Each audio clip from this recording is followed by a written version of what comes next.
Hey everybody, what is going on? I hope you guys are all doing well and welcome to another tutorial video. In this video, I'm going to be showing you guys how you can close your chess.com account, so let's get right into it. Now, once you close your account, I'm pretty sure your account data will still be saved somewhere so that you can easily just remake it or reopen it when you want by contacting support, but that is just a detail that I wanted to get out of the way right now.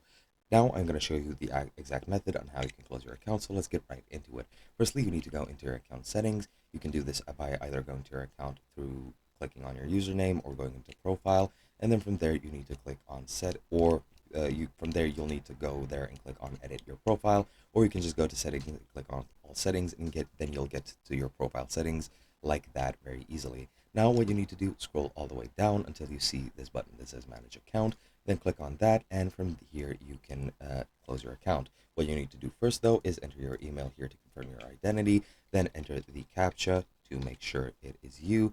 I'm not sure why you don't need to enter your password, since if you're already logged in, somebody can just steal your account very easily.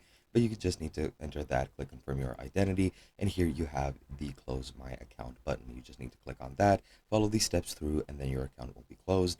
And that is pretty much it. Hope you guys enjoyed, and I'll be seeing you guys in another video.